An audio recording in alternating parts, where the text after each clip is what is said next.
Saúdo a todos com a paz do Senhor. Hebreus capítulo 12, versículo 14, somente esse versículo. Eu não sou fã de leitura de versículo isolado, mas para aquilo que me propõe a pregar hoje, esse versículo servirá de arcabouço para a mensagem. O texto diz: segui a paz com todos e a santificação, sem a qual ninguém verá o Senhor. Amém. O texto que nós lemos aqui, ele está contido, está inserido na carta aos Hebreus, cujo autor é desconhecido. Mas esta carta, ela tem uma expressão muito forte dentro das Escrituras Sagradas. Alguns estudiosos dizem que chamá-la de carta ou de encíclica ou até mesmo de opúsculo seria menosprezá-la, dado ao conteúdo tão valioso que esta carta possui, que este escrito tem em si. Alguns estudiosos também dizem que a carta aos Hebreus é o quinto evangelho da Bíblia. Para você que não sabe, a Bíblia possui 4 evangelhos: Mateus, Marcos, Lucas e João, e tratam exclusivamente da vida pública e do ministério de Jesus. A carta aos Hebreus, ela trata de Jesus de uma forma mais espetacular, mais extraordinária, porque ela traz no seu conteúdo a grandeza de Jesus, a supremacia de Jesus, o sacrifício perfeito que Jesus fez, o alcance indizível dos efeitos que o sangue de Jesus faz ou traz em toda a humanidade. Para que os irmãos possam ter uma noção, os capítulos 1 e 2 da carta aos Hebreus mostra Cristo como sendo superior aos anjos. Os capítulos 3 e 4 mostram Jesus como sendo superior a Moisés. Dos capítulos 4 ao capítulo 7, mostra Cristo sendo superior a Arão. Dos capítulos 8 ao capítulo 10, mostra Cristo como sendo superior a todo o ministério sacerdotal. E do capítulo 11 ao final, evidentemente, da carta, mostra os efeitos da perseverança na fé em Cristo Jesus. Agora percebam que o versículo que nós lemos esta noite, dizendo: segui a paz com todos, e, olha só esse conectivo aditivo aqui, e a santificação, sem a qual ninguém verá o Senhor.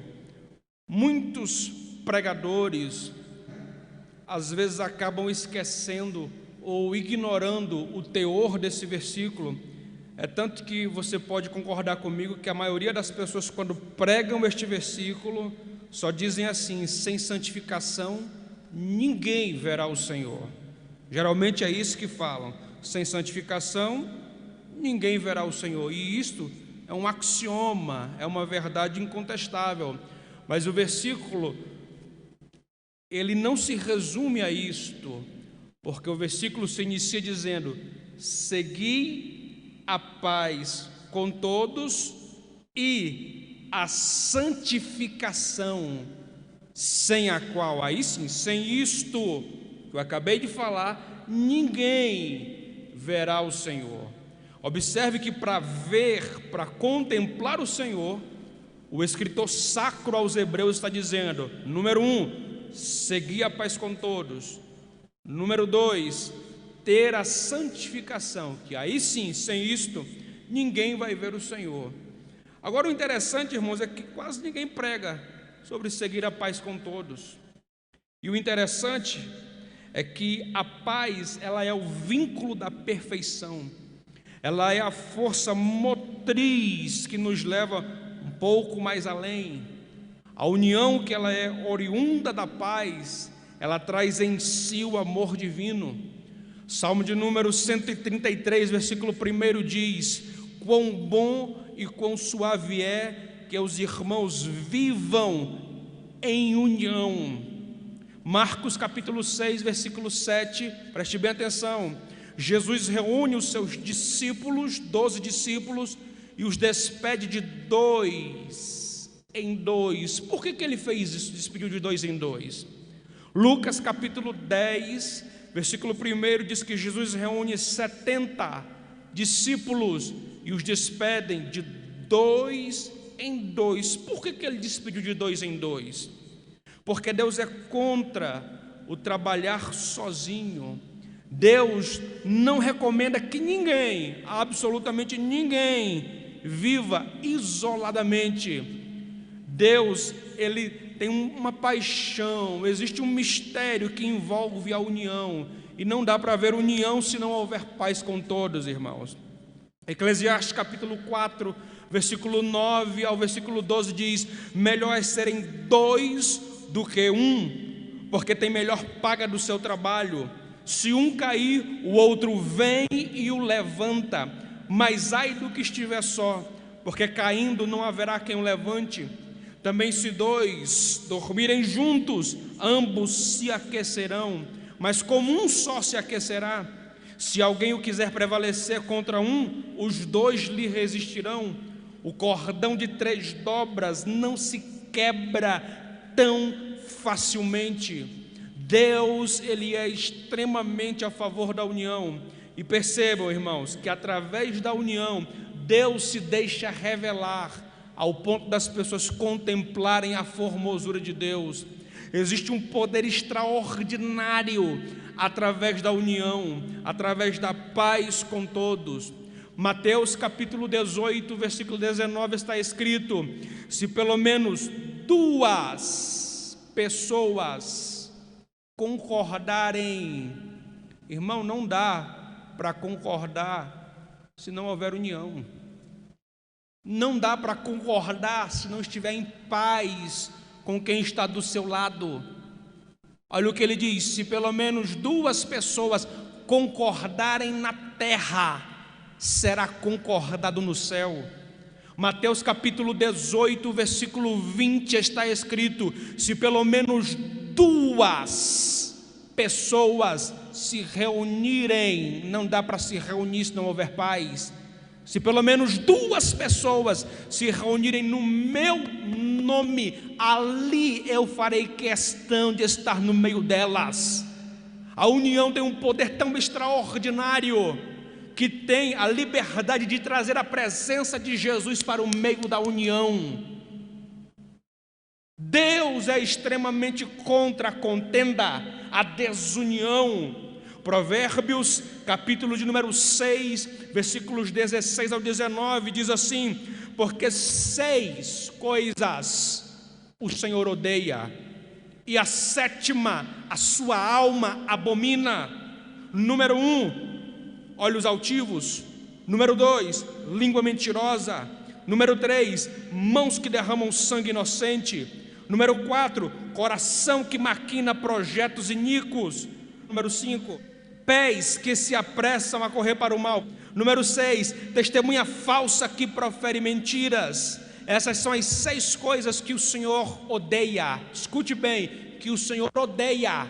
Agora vem a 7ª, que a alma do Senhor abomina. A 7ª é aquele que semeia contenda entre irmãos.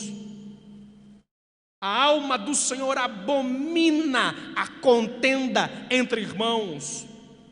Faz-me lembrar de Gênesis, quando estavam Abrão e Ló. Os pastores de Abrão, os pastores de Ló, os rebanhos de Abrão, os rebanhos de Ló.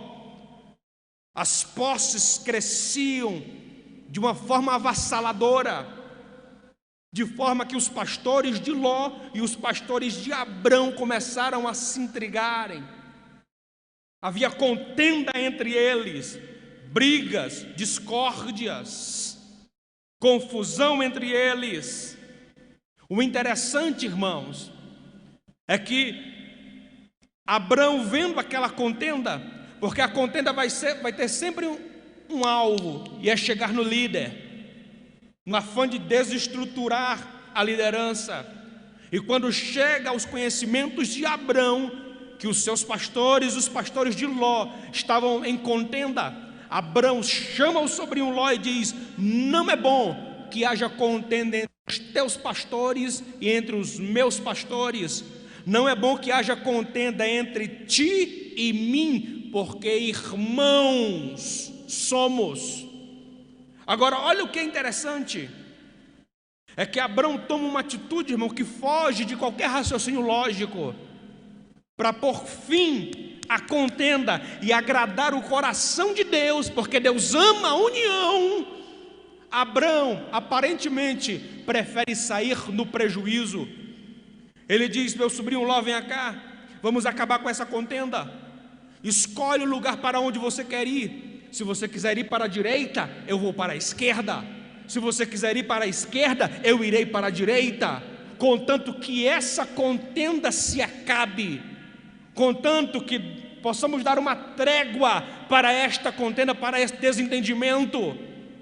O interessante, irmãos, é que Ló, ele escolhe com os olhos carnais, e ele escolhe a terra que era bonita aos olhos, que era agradável aos olhos, e segue para lá. Abraão vai para o lado oposto, para uma terra que era antiprodutiva, para uma terra que não era nada promissora. Aparentemente, Abrão sairia no prejuízo, mas ninguém, me escute você que está em casa agora, ninguém que toma uma atitude em prol da vontade de Deus, em prol daquilo que agrada a Deus, sairá no prejuízo. Ninguém. Eu fico aqui conjecturando, irmãos, você que está em casa agora me ouvindo, eu fico aqui conjecturando, isso não está na Bíblia, sou eu que fico pensando, que Abrão vai caminhando, irmão, talvez de cabeça baixa, olhando para aquela terra que era antiprodutiva, uma terra que não era absolutamente nada promissora, e vai caminhando, e já no horário crepuscular, quando o sol está se pondo, a lua nascendo, as estrelas surgindo, de cabeça baixa, talvez o diabo nessa hora vai sussurrar no ouvido dele: está aí, vai dar uma de santarrão, de bonzão, ou como diz o cearense, né, que eu sou cearense, vai besta, está aí, deu com a cara na parede, não foi escolher com a razão, se deu mal, foi escolher com a fé. Isso sou eu que fico imaginando, conjecturando que o diabo vai sussurrando no ouvido. Mas repentinamente, irmãos, a voz de Deus começa a ecoar da eternidade e alcança o coração do velho Abrão, dizendo: Abraão, o que houve, meu filho? Você acha que saiu no prejuízo? Ninguém que toma uma atitude em prol da minha vontade sai no prejuízo. Isso sou eu que estou dizendo, irmãos. Agora eu vou dizer o que a Bíblia fala. Deus diz: olha para as estrelas do céu, Abraão.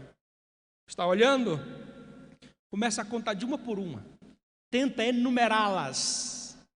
Abraão olha para o Senhor e diz: Senhor, é impossível, pois assim eu vou fazer com a tua descendência, com a tua posteridade, porque qualquer um que toma uma decisão em prol da minha vontade jamais sairá no prejuízo. Sabe o que é que Deus está falando para você agora? Perdoe. Tome uma atitude, ainda que a sua razão diga que ela é absurda, ainda que a sua razão venha dizer: você vai sair no prejuízo, mas se for para agradar a Deus, para trazer a união, faça, porque Deus vai bradar do céu em prol da sua vida. Sabe o que eu acho interessante, irmãos? É que é impossível, escute bem, eu estou falando de ver a Deus, ver Deus, ver, porque o texto que nós lemos se encerra dizendo isso: ninguém verá a Deus sem isto. Sem ter comunhão com o seu irmão, você não vai ver a Deus. Agora, sabe o que eu acho interessante? Que é impossível nós termos comunhão com Deus se não tivermos comunhão com os nossos irmãos. É impossível. Você pode pular, você pode sapatear, você pode falar língua estranha, você pode profetizar, você pode fazer chover canivete, mas se você não tiver comunhão com o seu irmão, me desculpe, você não tem comunhão com Deus. Prova, pastor, na Bíblia, provo. Primeira carta de João, capítulo 4, versículo 7 e versículo 8 diz: amados, amemo-nos uns aos outros, porque o amor é de Deus, e qualquer que ama, olha o que João está dizendo, qualquer que ama é nascido de Deus e conhece a Deus. Aquele que não ama não conhece a Deus, porque Deus é amor.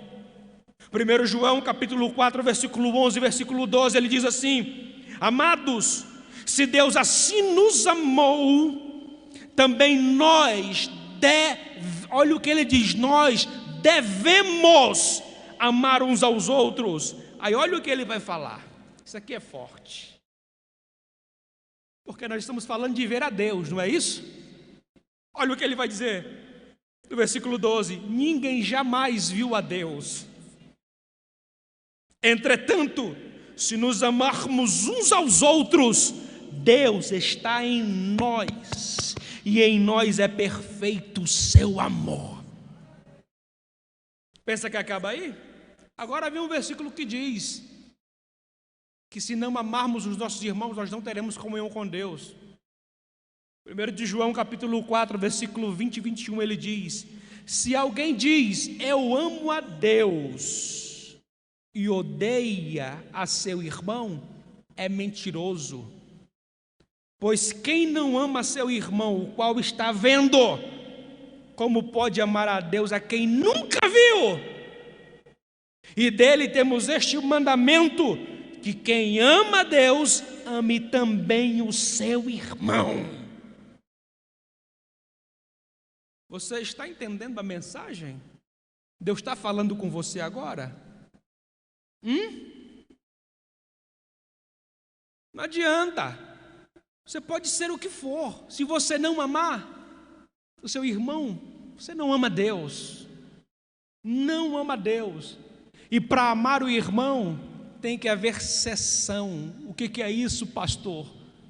Às vezes eu tenho que abrir mão até mesmo dos meus direitos.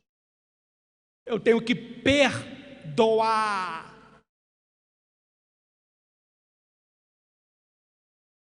Sabe o que é interessante? Lá em Mateus capítulo 6, Jesus vai falar da oração do Pai Nosso, que você conhece muito bem. Vamos lá? Ela diz assim, a oração do Pai Nosso: Pai nosso que estás no céu, santificado é o teu nome, venha a nós o teu reino, seja feita a tua vontade, assim na terra como no céu. O pão nosso de cada dia nos dá hoje. Aí olha o que ele diz, ó: perdoai as nossas ofensas, você em casa complete, assim como nós perdoamos aqueles que nos têm ofendido. Está preparado agora? Olha o que Jesus disse: perdoa as nossas dívidas, assim como. Esse como aqui, irmãos, é uma conjunção coordenada comparativa. Ele está dizendo: perdoa as nossas ofensas, assim como nós perdoamos as nossas dívidas. Jesus está ensinando você a orar desse jeito: Senhor, perdoa os meus pecados, mas me perdoa, Senhor, do mesmo jeitinho que eu perdoei o Dalmo. Senhor, me perdoa, mas me perdoa do mesmo jeito, da mesma forma que eu perdoei a pastora Keila. Mas só vale, Senhor, se for do mesmo jeito. É isso que Jesus está ensinando. Que evangelho você está vivendo? Que evangelho você está vivendo? É muito fácil perdoar de boca, não é? A verdade. É bem longe de mim. E essa oração aqui que Jesus ensinou? Perdoa os meus pecados assim como eu perdoei fulano. Vamos seguir, porque senão não vai dar tempo.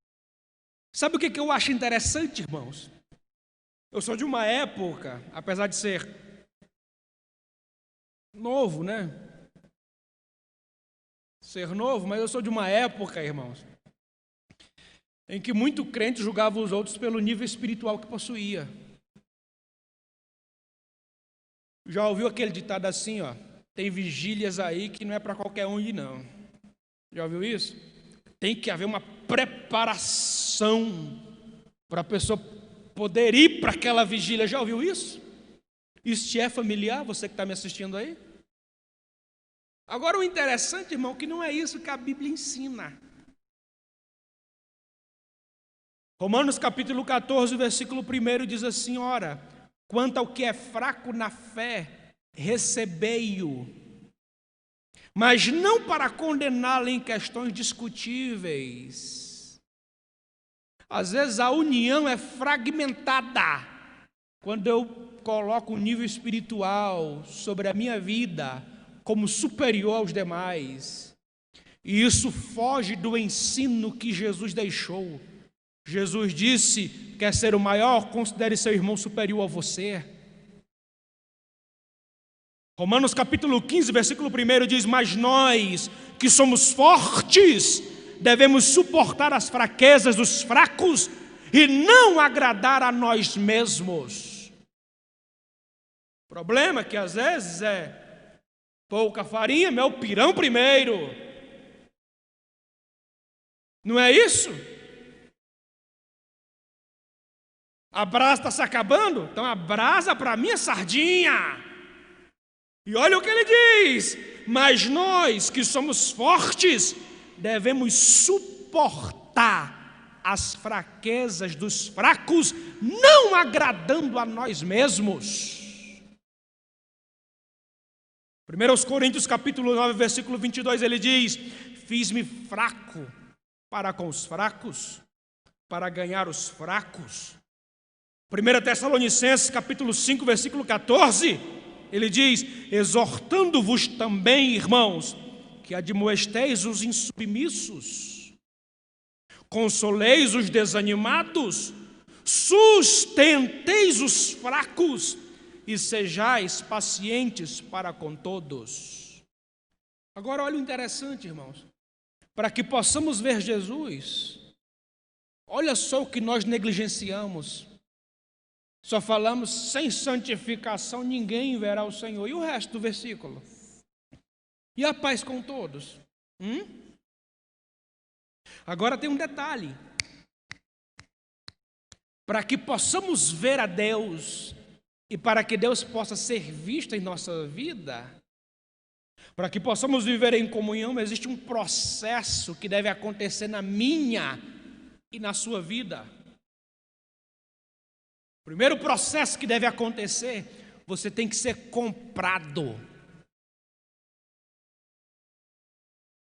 1 Coríntios capítulo 6, versículo 20 diz, e fostes comprado por bom preço. Que preço é esse? 1 de Pedro capítulo 1, versículo 18 e 19, ele diz, e não foi com coisas corruptíveis dessa vida que foste resgatado da vossa vã maneira de viver, mas foi com o precioso sangue de Jesus que fostes comprado.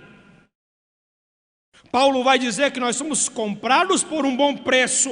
Que preço é esse? O sangue de Jesus, Pedro vai dizer. A partir do momento em que fomos comprados, nós deixamos de ter um preço e passamos a ter um valor. Nós não temos mais um preço, temos um valor.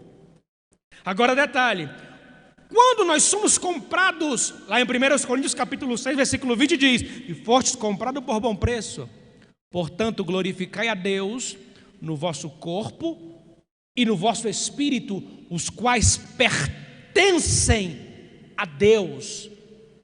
Você agora é propriedade particular de Deus.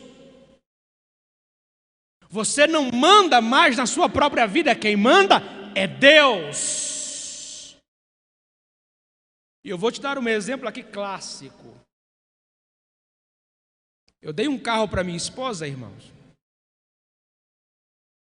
Quando eu dei esse carro para ela disse assim: pronto, amor, agora eu vou botar aqui umas rodas bonitas, uns aros. Olha só a minha esposa falando. Vou botar aqui no volante uma capa de oncinha, um chaveiro de oncinha. E, sabe, irmão, eu fiquei olhando para a cara dela. Eu digo: meu Deus, vai estragar o carro. Ela foi e disse: não, amor, eu vou deixar o carro com a minha cara. Aí eu pensei: o carro é dela, ela vai deixar o carro com a cara dela. Beleza. Aí olha só como é que é mente de pregador, irmãos. Na mesma hora Jesus falou comigo: você é meu, eu te comprei, você é propriedade minha. Então agora eu vou começar a trabalhar em você, vou deixar você com a minha cara. A primeira coisa que eu vou fazer com você é um processo chamado de metanoia.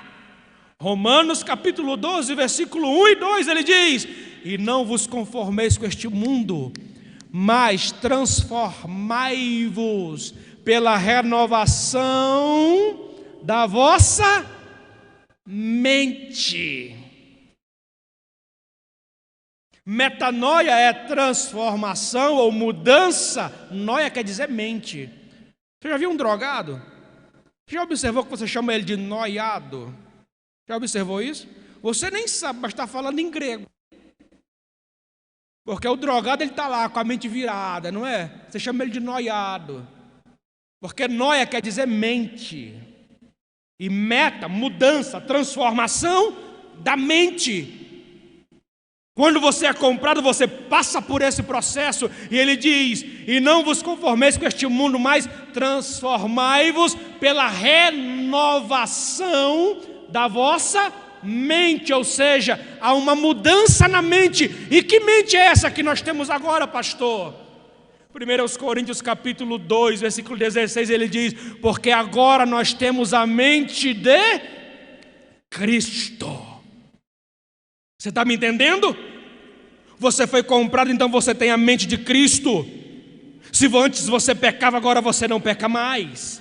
Se antes você se prostituía, agora você não se prostitui mais. Se antes você roubava, agora você não rouba mais. Por quê? Porque você tem a mente de Cristo. Cristo habitando em você. Ou seja, agora você tem a cara de Cristo. E somente tendo a mente de Cristo é que você vai conseguir viver em paz. Não acaba aí não. 1 Coríntios capítulo 6, versículo 19 diz: não sabeis vós que o vosso corpo é templo de Deus e morada do seu Santo Espírito? Isso aqui é forte. Paulo está dizendo que o seu corpo é templo do Espírito Santo.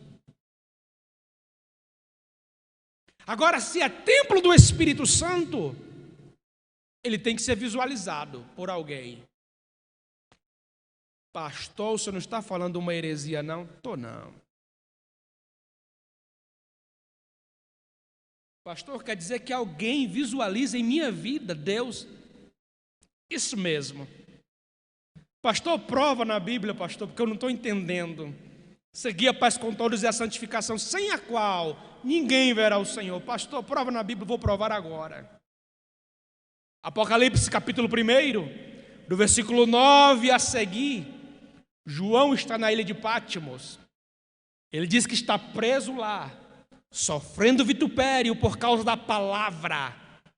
E ele diz assim: eu fui arrebatado em espírito, e ouvi atrás de mim uma grande voz, como uma voz de trombeta, uma voz de muitas águas.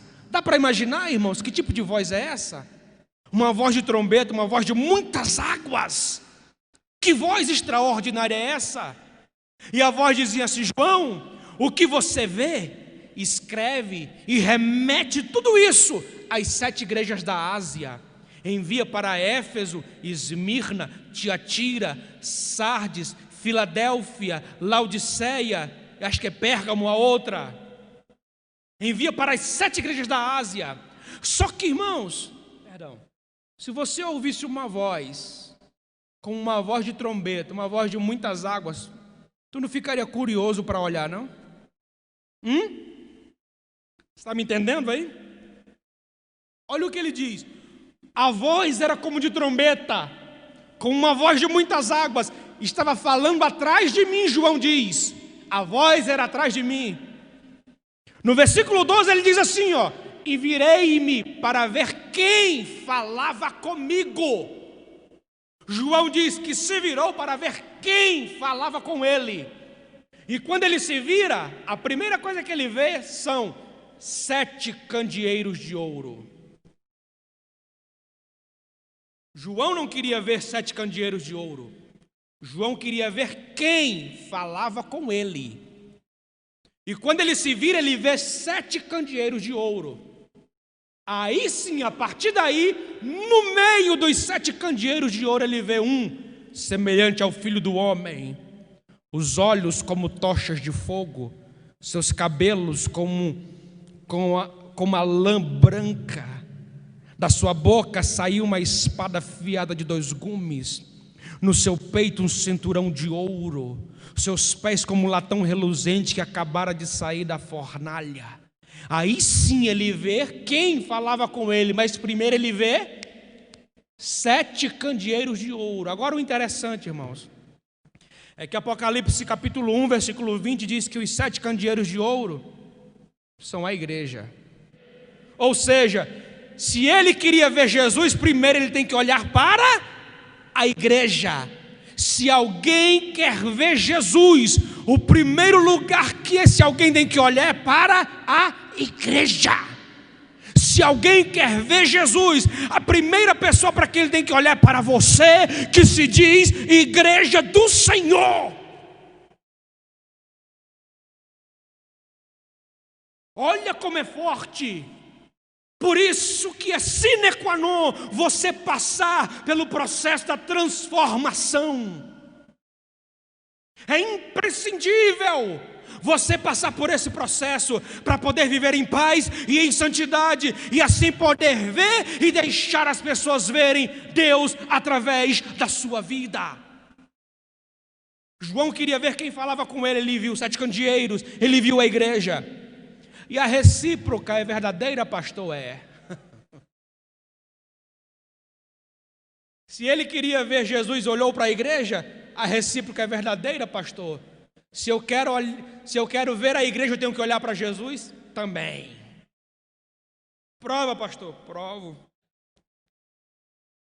Lembra de Atos dos Apóstolos, capítulo 9? Quando Saulo de Tarso pega cartas de recomendações para entrar em Damasco. E o interessante é que o texto diz assim, ó, que Saulo aspirava o sangue dos crentes. Saulo desejava, então ele pega cartas de recomendações para poder entrar em Damasco, e qualquer crente que ele achasse, ele tinha que pegar, prendê-los e trazê-los de volta para que recebessem o julgamento que eles julgavam ser certo. Olha o que o texto diz: para que eu pudesse pegar os crentes. E o texto é muito claro, ele desejava, aspirava o sangue dos crentes. Ele sai no cavalo para perseguir quem? Você que está em casa, diga aí, para perseguir quem? Os crentes, é o que o texto está dizendo. Olha só, quando ele está no meio do caminho, uma luz extremamente incandescente surge na frente de Saulo. Saulo cai por terra. E a voz sai daquela luz dizendo: Saulo, Saulo, por que me... Complete aí você em casa para eu ouvir daqui. Saulo, Saulo, porque me persegues. Ué, Saulo não queria perseguir os crentes? Saulo pergunta, mas quem é? Aí a voz responde, eu sou Jesus a quem tu persegues. Você está me entendendo, você de casa? Se perseguir a igreja, está perseguindo Jesus. Se perseguir Jesus, está perseguindo a igreja. Se você se tornar propriedade de Jesus,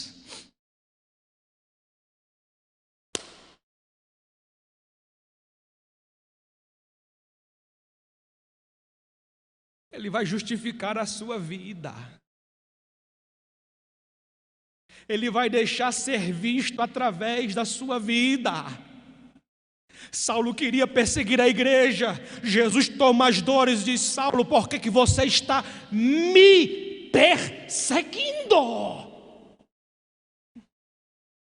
Você está me entendendo como deixar Cristo ser visto na sua vida? Você também ver a Deus é extremamente importante. Observar esses pontos que eu aqui frisei. Viver em comunhão, se deixar ser transformado, e a mudança vai acontecer na sua vida, e Ele será visto na sua vida. Para encerrar, irmãos, triste é, vou até fechar a Bíblia para você acreditar. Confesso para os irmãos que pregar numa live, meu Jesus, porque a gente fica esperando assim, né, a participação da igreja, e os bancos estão aqui, tudo aqui olhando para mim, né? Mas é uma bênção. Agora olha só, irmãos, triste é, e você sabe do que eu estou falando, quando alguém diz assim, eu ser crente igual fulano, prefiro ficar no mundo. Já ouviu isso?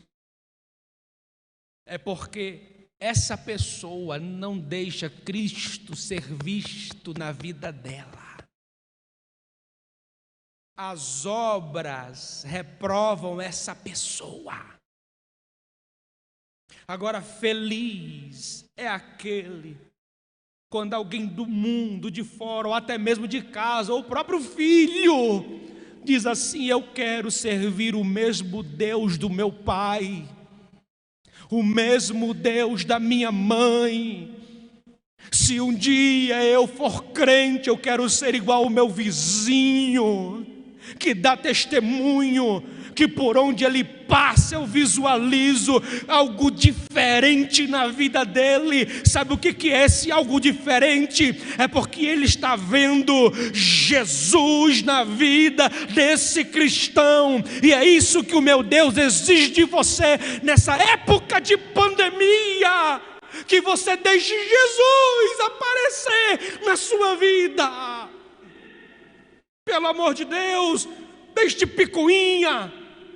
Nós estamos vivendo os dias finais da igreja aqui na terra. Esta pandemia está aí para denunciar que Jesus está voltando. Então, por favor, seja mais crente, seja mais fiel e deixe Jesus ser visto através da sua vida, e que você também visualize Deus. Não esqueça, seguir a paz com todos não é sapatear, não é pular, não é programação agitada, não é. Seguir a paz com todos e a santificação. Sem isto, ninguém verá o Senhor. Que Deus te abençoe, em nome de Jesus. Amém.